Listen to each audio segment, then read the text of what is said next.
अस्सलाम वालेकुम दोस्तों, इनसाइड पे मौज़ूद फ़खर में खुश आमदीद। इमरान खान साहब ने आज आपका वज़ीर-ए-आज़म आपके साथ के उन्वान से एक मरतबा फिर लोगों की जो फ़हम व फ़रासत है उसके अंदर इजाफ़ा भी किया और अपना जो व्यू पॉइंट है मुख्तलिफ़ अमूर के ऊपर वो लोगों के साथ शेयर भी किया और इसके लिए ज़रिया बने मुख्तलिफ़ लोगों के सवालात। और इन सवालात के जवाबात के अंदर कुछ चीज़ें बहुत ज़्यादा कॉमन थी और कुछ ऐसे पॉइंट्स थे जिनका ज़िक्र आपके साथ करना बहुत ज़्यादा ज़रूरी है। अगर हम इमरान खान साहब की कोई 2.5-3 घंटे पर मुहित ये तवील तरीन गुफ्तगू को अगर समराइज़ करें तो तकरीबन ये 5 एक पॉइंट्स बनते हैं मेरी नज़र के अंदर, जिस पर फोकस किया गया इस पूरी तकरीर के अंदर। उसका जो पहला मौजू है वो महंगाई है, यकीनी तौर पर चूँकि इस वक्त महंगाई बहुत ज़्यादा है। दूसरा है मामला एहतसाब का। तीसरा मामला आ जाता है इंसाफ यानी क्रिमिनल जस्टिस सिस्टम का। चौथा है जो सदारती निज़ाम और आखिरी है रियासत मदीना। इमरान खान साहब की तकरीर के अंदर चूँकि रियासती मदीना सबसे ज़्यादा ऊपर होती है, इस मरतबा ज़रा थोड़ा सा मैं इसकी तरतीब को अपने हिसाब से थोड़ा सा एडजस्ट करूँगा और सबसे पहले एहतसाब की बात करते हैं। इमरान खान साहब ये फरमाते हैं कि नवाज़ शरीफ साहब और शहबाज शरीफ साहब और दीगर अपोजिशन जमातों के साथ और उनकी क़यादत के साथ हाथ मिलाना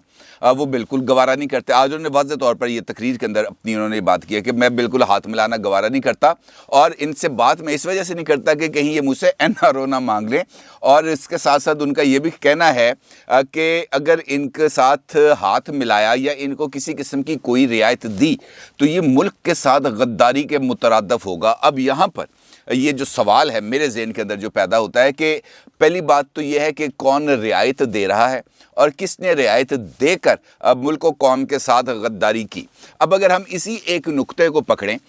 तो इस वक्त दो चीज़ें हमारे सामने आती हैं। असद उमर साहब का बयान इस हवाले से सबसे ज़्यादा रेलिवेंट है जो आज मुख्तलिफ़ जगहों पर शाया भी हुआ और कल TV चैनल्स की जीनत और सोशल मीडिया की जीनत बनता रहा। वो है नवाज़ शरीफ साहब के हवाले से। इमरान खान साहब ये कहते हैं कि उनको रियायत देना मुल्क से गद्दारी होगी। असद उमर साहब ये कहते हैं कि इमरान खान साहब ने 100% इमरान खान साहब का किरदार है उस ऐसी शख्सियत को मुल्क से बाहर भेजने के लिए जो करप्शन के इल्ज़ाम में या दीगर इल्ज़ामात के तहत पाकिस्तान की एक जेल के अंदर सज़ा भुगत रहा था। अब अगर असद उमर साहब की बात को हम तस्लीम करें कि असद उमर साहब के कहने के मुताबिक नवाज़ शरीफ साहब के मुल्क से बाहर जाने में 100% किरदार इमरान खान साहब का है तो फिर गद्दारी वाले सवाल के ऊपर तो बहुत ही आसान जवाब मिल जाएगा इमरान खान साहब को कि किसने रियायत दी, किसने बाहर भिजवाया और किसने जो कानून की बालादस्ती है उस पर कॉम्प्रोमाइज़ किया। क्योंकि अगर ये बात तस्लीम भी कर ली जाए एक लम्हे के लिए कि नवाज़ शरीफ साहब की तरफ से प्रोवाइड करदा तमाम के तमाम कानूनी दस्तावेज़ात और मेडिकल दस्तावेज़ात जाली थी, उनके जो टेस्ट थे वो जाली थे, एक लम्हे के लिए हम मान लें, तो फिर इसका मतलब ये है कि एक ऐसी शख्सियत जो मुल्क की वज़ीर आज़म है जिसके ताबे तमाम तर इदारे मौजूद हैं वो इस चीज़ को जज करने की सलाहियत ही नहीं रखती कि जनाब कौन सी जो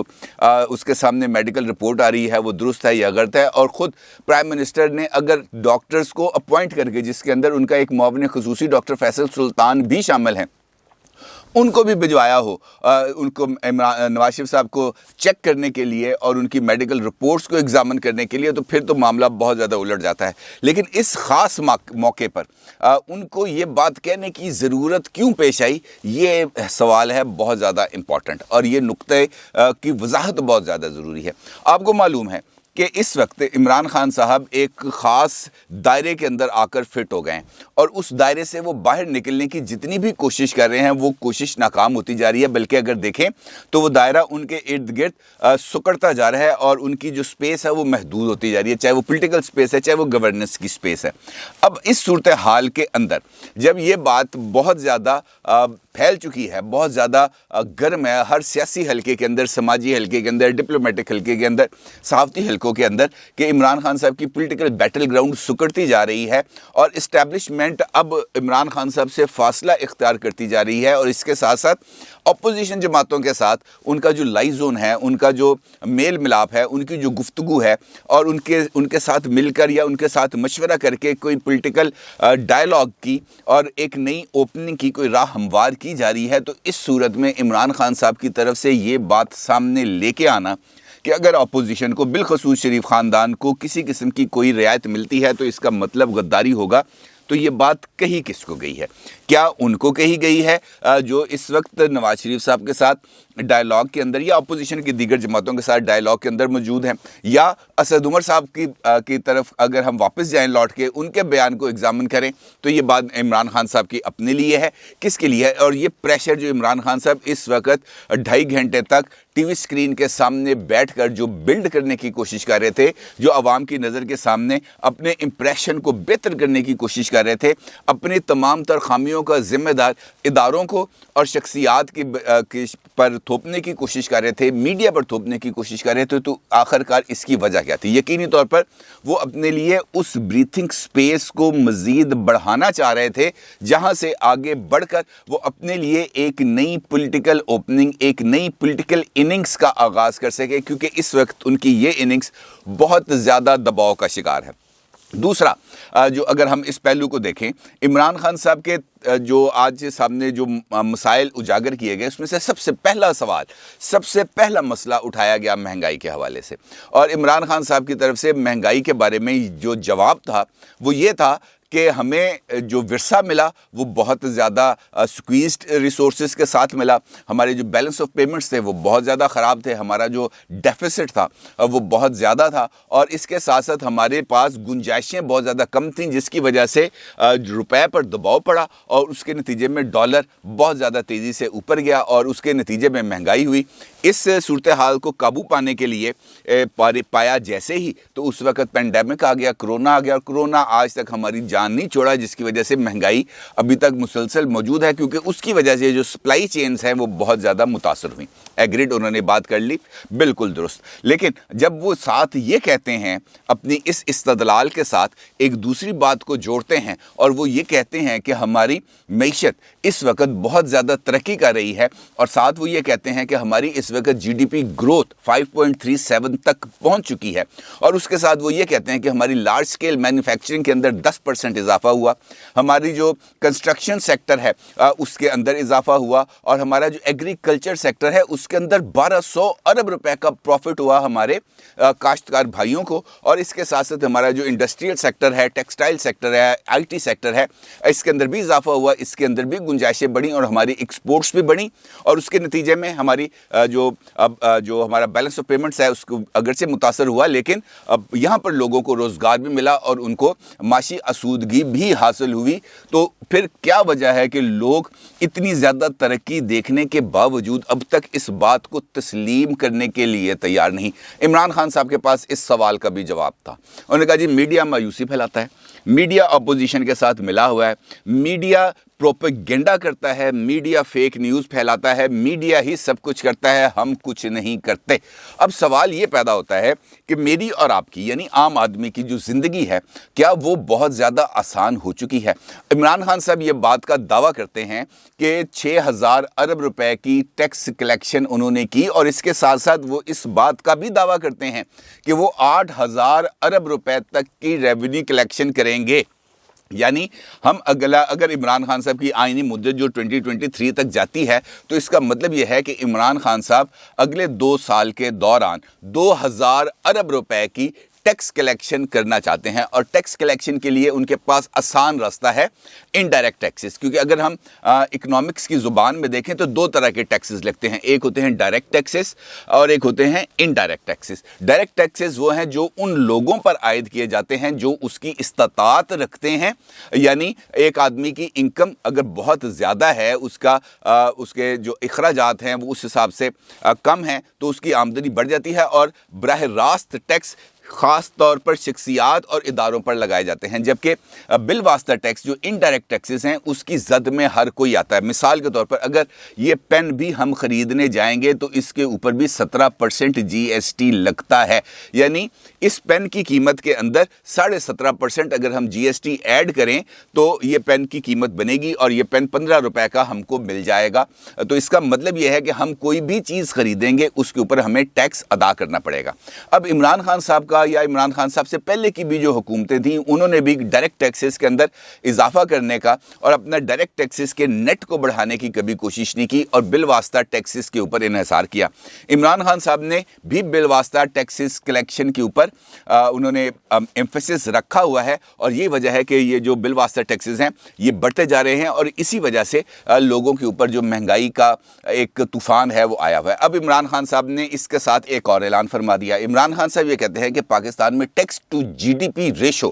بہت زیادہ کم ہے اور اس کے ساتھ ساتھ انہوں نے مثال دی. انہوں نے کہا جی امریکہ کے اندر اگر کوئی بندہ جو ٹیکس دہندہ ہے جس کی آمدنی قابل ٹیکس ہے اگر وہ ٹیکس ادا نہیں کرتا تو وہ سیدھا جیل جاتا ہے اور اس کی بیل بھی نہیں ہوتی یعنی اس کی ضمانت بھی نہیں ہوتی. اور اس کے ساتھ ساتھ اگلا جملہ ان کا یہ تھا کہ پاکستان میں ایسا کوئی قانون نہیں. یعنی عمران خان صاحب کے ذہن کے اندر اب یہ بات موجود ہے کہ پاکستان کے اندر بھی ایک ایسا قانون ہونا چاہیے جس کے نتیجے میں جو ٹیکس نہ دینے والے افراد ہیں وہ جیل جائیں گے. لہٰذا اب ہمیں اس صورتحال کے لیے تیار رہنا چاہیے کیونکہ اس کا اشارہ شوکت ترین صاحب جو ہمارے وزیر خزانہ ہیں انہوں نے بھی دیا تھا اور ہمارا جو ایوان ہائے صنعت و تجارت ہے federation for chamber of commerce ہے اس کی طرف سے شدید اعتراض کے بعد جو شوکت ترین صاحب ہیں انہوں نے اس فیصلے کے اندر کچھ تھوڑی سی ترمیم کی تھی اور ان کے بعد ان کا یہ کہنا تھا کہ جب تک میں وارنٹس کے اوپر سائن نہیں کروں گا کسی بھی بندے کو گرفتار نہیں کیا جائے گا. اس کا مطلب یہ ہے کہ شوکت ترین صاحب اور عمران خان صاحب دونوں tax to G D P ratio کو بڑھانے کا جو آسان ترین فارمولہ سمجھتے ہیں وہ یہ ہے کہ ٹیکس نہ دہندگان کو جیل بھیجا جائے. لہٰذا اب آنے والے دنوں کے اندر ہمیں اس سمت کے لیے بھی تیار رہنا چاہیے. اس ساری گفتگو کا جو سب سے امپورٹنٹ پہلو آیا وہ آیا صدارتی نظام کے حوالے سے اور جب صدارتی نظام کے حوالے سے سوال پوچھا گیا ہمارے پرائم منسٹر عمران خان صاحب سے تو عمران خان صاحب کا جوابات بہت امپورٹنٹ تھے. لیکن سب سے پہلے میں آپ کو یہ بتاؤں کہ وہ سوال کیا تھا. عمران خان صاحب سے سوال پوچھا گیا کہ جناب ملک میں اس وقت صدارتی نظام لانے کے حوالے سے اب بات ہو رہی ہے میڈیا پر بھی بحث جاری ہے. خان صاحب آپ کیا چاہتے ہیں کیا آپ صدارتی نظام کے حق میں ہیں؟ عمران خان صاحب نے اس سوال کے جواب میں جو گول گول گھمایا سوال دینے والوں کو اور سننے والوں کو وہ اپنی مثال آپ ہے کیونکہ عمران خان صاحب نے اس سوال کا نہ کوئی واضح جواب دیا نہ کوئی دو ٹوک انداز کے اندر ہاں یا نہ کی بلکہ انہوں نے اس کا جواب یہ دیا کہ دو خاندان اس ملک کو لوٹ کر کھا گئے ہیں. میں سیاست میں آیا ہی ان ڈاکوؤں کے خلاف تھا. ان ڈاکوؤں کے جو چیرہ دستیاں تھیں لوگوں کو اس کو چھڑانے کے لیے آیا تھا اور ان کو این آر او دینا ملک سے غداری ہوگی. یعنی عمران خان صاحب نے جو اس سوال کے جواب میں جو کچھ 6 کلومیٹر کا فاصلہ طے کیا وہ صرف اور صرف یہ بات اسٹیبلش کرنے کے لیے کیا کہ اس ملک کا اگر کوئی خیر خواہ ہے تو وہ ہیں اور اس ملک کے اندر جو اگر کوئی نقصان پہنچانے والا ہے یا کوئی شر پسند ہے تو وہ باقی ان کے مخالفین ہیں. لیکن جو سوال تھا جو بنیادی طور پر سوال یہ تھا کہ کیا ملک کے اندر صدارتی نظام لانے کی کوشش ہو رہی ہے اس سوال کا عمران خان صاحب نے واضح اور دو ٹوک انداز میں کوئی جواب نہیں دیا. اگرچہ اس وقت میڈیا کے اوپر بہت زیادہ ایسی چیزیں وائرل ہیں جو اس بات کی طرف اشارہ کری ہیں خود حکومتی وزراء کی طرف سے چاہے وہ علی محمد خان صاحب ہوں چاہے وہ حماد اظہر صاحب ہوں چاہے وہ فیصل جاوید خان صاحب ہوں جو اس تقریب کے اندر عمران خان صاحب کو کوارڈینیٹ کر رہے تھے. ان تمام لوگوں کے آڈیو ویڈیو کلپس اس وقت میرے پاس موجود ہیں جن کے اندر یہ صدارتی نظام کی پذیرائی بھی کر رہے تھے اور اس کی حمایت کا اعادہ بھی کر رہے تھے. لہٰذا اگر یہ کہا جائے کہ عمران خان صاحب کی حکومت کے اندر اس وقت سنجیدگی سے صدارتی نظام لانے کے حوالے سے کوئی ڈسکشن کوئی پلاننگ نہیں ہو رہی تو یہ بالکل غلط ہے. عمران خان صاحب کو سیدھے سادے سوال کا سیدھا جواب دینا چاہیے تھا جو انہوں نے نہیں دیا. اب جو امپورٹنٹ نقطہ ہے عمران خان صاحب کی تقریر کا یقینی طور پر وہ ریاست مدینہ جس کے ارد گرد وہ اپنی پوری کی پوری انہوں نے الیکشن کیمپین بھی چلائی تھی اور اس کے بعد اب بھی جو ریاست مدینہ ہے اسی کے سامنے وہ جا کے کھڑے ہوتے ہیں اور اسی کے پیچھے وہ چھپنے کی کوشش کرتے ہیں کیونکہ جیسے ہی مدینہ کا لفظ آتا ہے صلی اللہ علیہ وآلہ وسلم ہمارے نبی آخر الزماں کی شان ہمارے سامنے آتی ہے اور اس کا مطلب یہ ہے کہ ہم اس کے پیچھے اس معاملے پر آ کے بالکل خاموش ہو جائیں. عمران خان صاحب یہ فرماتے ہیں کہ 2 دن پہلے انہوں نے ایک آرٹیکل لکھا یقینی طور پر جو جنگ اخبار میں شہ سرخی کے ساتھ سپر لیڈ کے طور پر شائع بھی ہوا تھا اور اس کے اندر انہوں نے ریاست مدینہ کے حوالے سے بات کی تھی اور اس کے اوپر تنقید آئی تھی اپوزیشن کی طرف سے اور خاص طور तौर पर पीपल्स पार्टी की तरफ से शहरी रहमान साहिबा ने इसके ऊपर एक बाज़ाब्ता तौर पर ट्वीट भी किया था, और उसके अंदर उनको ये कहा गया था कि इमरान खान साहब पर जब दबाव बढ़ता है, जब उनकी कारकर्दगी के ऊपर से सवाल उठाए जाते हैं, जब उनकी नाकामियों को, उनकी नालायकियों को उजागर किया जाता है, तो इमरान खान साहब मज़हब की आड़ ले लेते हैं, मज़हब के पीछे छुप जाते हैं। और इसी जुमले को इमरान खान साहब ने उठाया, और इमरान खान साहब का ये कहना था कि मुझ पर जब वो आर्टिकल छपा तो मुझ पर यह कहा गया कि जनाब ये तो मज़हब की आड़ लेता है, मैं मज़हब की आड़ नहीं ले रहा। और उसके बाद उन्होंने अपनी जो फ़िलासफ़ी थी रियासत मदीना के हवाले से वो उन्होंने बयान करना शुरू कर दिया, और वो तकरीबन मैं और आप तमाम उनकी इस फ़िलासफ़ी को जानते हैं। बुनियादी मकसद उसका ये था कि कानून की बालादस्ती होनी चाहिए। जब तक ताकतवर को निशाना इबरत नहीं बनाया जाएगा, तब तक कमज़ोर को उस कानून अपनी पूरी ताकत से जकड़ेगा। और इसके अंदर कोई दो राय नहीं है कि कानून के लिए सब लोग बराबर होने चाहिए, चाहे वो ताकतवर है चाहे वो कमज़ोर है। तो इसका आगाज़ कहाँ से किया जाए? क्या हमारे नज़दीक सिर्फ़ और सिर्फ वो तमाम लोग सज़ावार हैं जो इमरान खान साहब के नज़रिए से इख्तलाफ रखते हैं? क्योंकि अगर हम देखें इस वक्त गैर जानिबदारी से देखें तो इमरान खान साहब की काबीना के अंदर हमें ऐसे बेशुमार अफराद नज़र आएंगे जो ज़मीनों पर कब्ज़ों में भी मुलव्वस होंगे, जो चीनी स्कैंडल में भी मुलव्वस होंगे, जो आटा स्कैंडल में भी मुलव्वस होंगे, जो अद्वियात के स्कैंडल में भी मुलव्वस होंगे, जो हाउसिंग कॉलोनियाँ बनाकर लोगों के साथ फ्रॉड करने में भी मुलव्वस होंगे। बेशुमार ऐसी मिसालें और बेशुमार ऐसे तज़किरे मैं इस फोरम पर आपके साथ कर भी चुका हूं। अब अगर देखा जाए तो सज़ा का आगाज़ तो होना चाहिए वहां से जहां पर ताकत का मरकज़ है, और इस वक्त ताकत का मरकज़ है प्राइम मिनिस्टर की कैबिनेट और प्राइम मिनिस्टर खुद। और अगर इमरान खान साहब वाक़तन कानून की बालादस्ती चाहते हैं तो वहीं से इस अमल का आगाज़ होना चाहिए। अभी एक छोटी सी मिसाल देता हूं कि हमारे स्पीकर हैं नेशनल असम्बली के असद कैसर साहब, और अभी रिसेंटली उनके खिलाफ एक स्कैंडल मंजर आम पर आया कि उनके भाई ने इस्लामाबाद के अंदर एक बाउलिंग क्लब, आपने देखा वो गेम यूं करके गेंद फेंकते हैं, सामने बोतलें लगी होती हैं, वो गिर जाती हैं, बाउलिंग क्लब के ऊपर ना सिर्फ कब्जा कर लिया बल्कि 2 साल से उसका रेंट भी अदा नहीं किया। और CDA का वो अफसर जिसने उनके भाई को